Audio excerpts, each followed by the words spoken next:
आपका हमारी आध्यात्मिक यात्रा में हार्दिक स्वागत है। आप सुन रहे हैं शिव महापुराण, जो सनातन धर्म के ही अनमोल ग्रंथों में से एक है। इस श्रृंखला में हम आपके लिए ही इस दिव्य ग्रंथ के प्रत्येक अध्याय का शाश्वत पाठ प्रस्तुत करेंगे। आइए इस ज्ञान और धर्म की ही यात्रा को आरंभ करें। भगवान महादेव की महिमा और उपदेश से ही सजी इस पावन कथा के साथ ही ओम नमः शिवाय। 45वां अध्याय मधु का तप और वध के लिए ही कालिका देवी का अवतार लेना।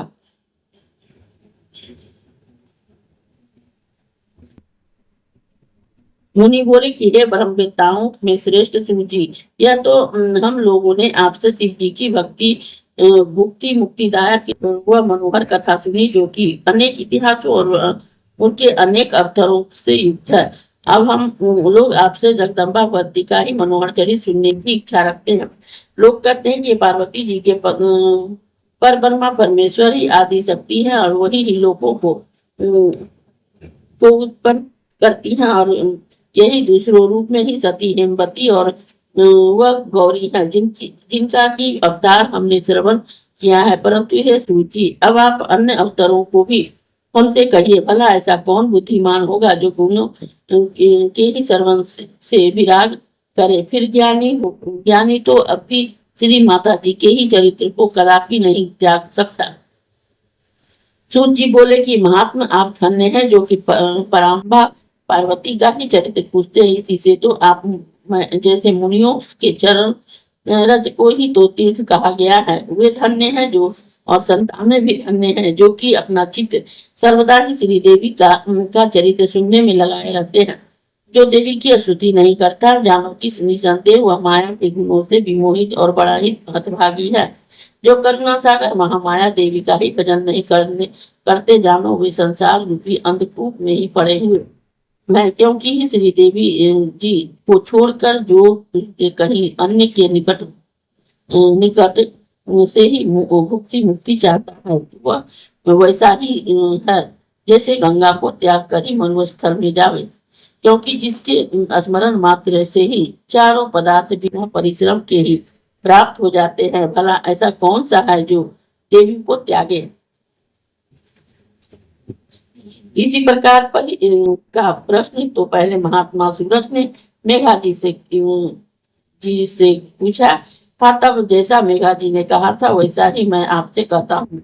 ध्यान देकर सुनो। पूर्व में जब सुरुचि मनु थे, तब उनके ही समय में पीरथ नाम का ही राजा बड़ा ही प्रतापशाली था, और उसके पश्चात उसका पुत्र सूरत भी वैसा ही पराक्रमी हुआ।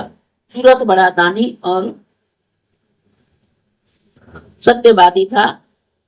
वह देवी का बड़ा ही भक्त और प्रजापालक था। इंद्र के समान ही उसमें तेज था, और वह नवीन ढंग से ही शासन करने वाला राज्य लेने में ही तत्पर रहा करता था, जिसके कोला नाम की राजधानी बनाई थी। एक समय उसके प्रबल शत्रुओं ने उस राजा की राजधानी पर आक्रमण कर उसे चारों ओर से घेर लिया। राजा ने उन सबसे ही भीषण युद्ध किया, परंतु अंत में आक्रमणकारियों ने ही उसे युद्ध में ही प्राप्त कर कोला को से ही निकाल दिया, और वह मंत्रियों सहित किसी एक ग्राम में जा बसा। बस उसके उन मंत्रियों ने सारे पोष को ही अपने हाथ में कर लिया। राजा असहाय हो गया। निदान वह आखेट कोई बहाने ही घोड़े पर चढ़कर सदन वन में चला गया। चलते चलते वह एक मुनि के आश्रम में जा पहुंचा, जो पुष्प वाटिका युक्त बड़ा ही शोभित हो रहा था। चारों ओर शांति विराजमान हो रही थी, किंतु आश्रम में से वेद ध्वनि गुंजित हो प्राणियों में ही प्राप्त हो रही थी, और जिसमें उसके शिष्य प्रशिष्य चारों ओर से घेरे बैठे थे। उस वन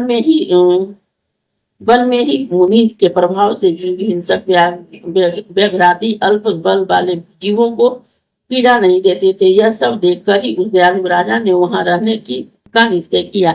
मुनि से मिले तो मुनि ने सुंदर भोजन पान से उनका बड़ा ही स्वागत किया और वह वहां रहने लगे। कुछ दिन पश्चात उन्हें ही अपनी हतभागिता पर ही बड़ा ही पश्चाताप हुआ, और शत्रुओं की प्रबलता पर बड़ा ही रोष हुआ। रोष आया, उसने मन ही मन अपने चैत्र वंश को ही धिक्कारा और सोचने लगा कि अब मैं कहाँ जाऊं, क्या करूं, अपना राज्य फिर कैसे लौटाऊं। मेरे मंत्रीगण भी तो पता नहीं अब वे किस राजा के यहाँ चले गए होंगे।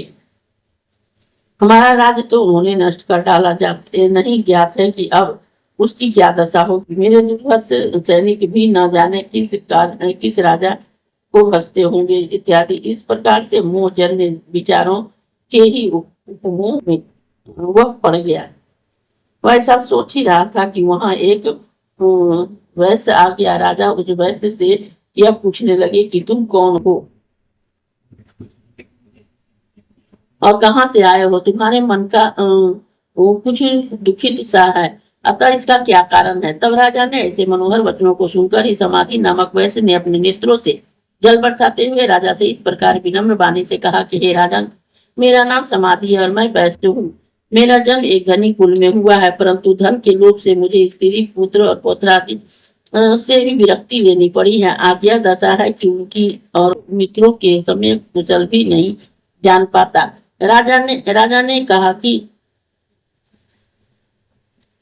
जब उन मूर्खों ने तुम्हारा आदर नहीं किया तो तुम्हें निकाल दिया, तब उसका मुंह क्यों नहीं छोड़ देते। वैसे ने कहा कि आपका यह कथन सर्वथा सार गर्भित है, तथापि मेरा मन उसके मुंह में पड़ा ही है। हे मुनीश्वर, तब इस प्रकार मुंह से बातों से पड़े हुए दोनों मेघा मुनि के पास जा पहुंचे। सिर झुकाकर मुनि को प्रणाम किया, साथ ही अंजलि बांध राजा ने मुनि से कहा कि हे भगवान, हम दोनों की एक ही शंका है, आप उसका निवारण कर दीजिए, क्योंकि आप इसके योग्य हैं। मेरी राज्य लक्ष्मी चली गई, जिससे मुझे संतोष नहीं प्राप्त हुआ होता है, और उस वैश्य को उसके घर वालों ने निकाल दिया, तब भी उनका मोह नहीं छूटता।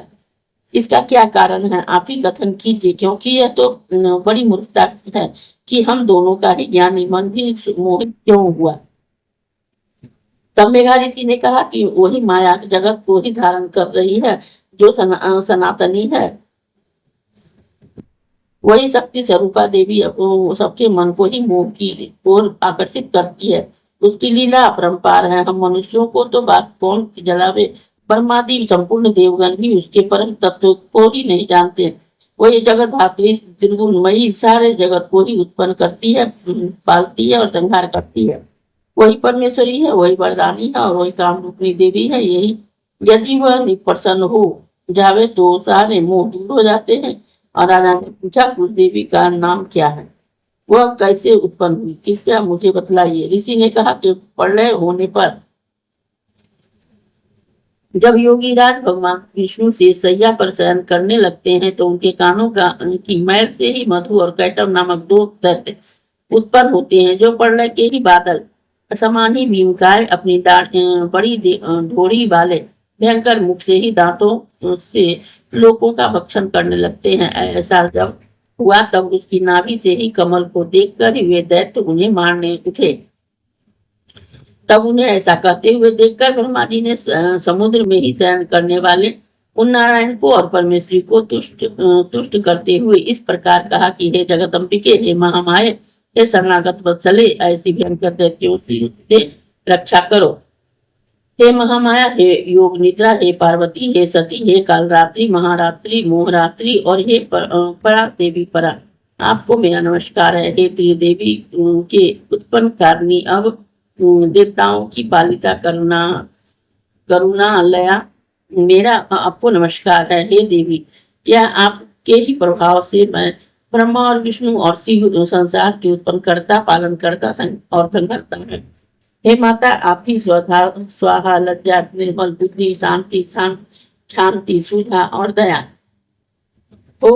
आप ही विष्णु की माया, चेतना, शक्ति, लज्जा, कृष्णा, भांति, स्मृति, माता और लक्ष्मी हो। आपकी जाति व्याप्ति रूप, चिति रूप और आपकी सारे जगत में स्थित हो। हे अंबिके, जगतियों ने आप इस दैत्यों को मोहित कर इस अजय विष्णु नारायण को जगाओ। ऋषि बोले कि जब ब्रह्मा जी ने इस प्रकार से जगधात्री की प्रार्थना की तो सर्व व्याधि देवी कैटव का नाश करने को उद्यत हो गई। फल्गुन मास की द्वादशी को जब वह महाकाली नाम से प्रकट हुई, जिसने शक्ति रूप से ही तीनों लोगों को ही मोहित कर दिया, उसी समय वहां आकाशवाणी हुई कि हे ब्राह्मण, डरो नहीं, अब आज से ही मैं इस मधु कैटव दैत्यों को मारकर ही तुम्हारे दुख को दूर करूंगी। ऐसा कहते हुए विष्णु जी के नेत्रों से निकलकर वह देवी ब्रह्मा जी के सम्मुख खड़ी हो गई। फिर जनार्दन भगवान भी उठ खड़े हुए और उन्होंने मधु कैटव नाम वाले दैत्यों को वहां खड़ा देखा।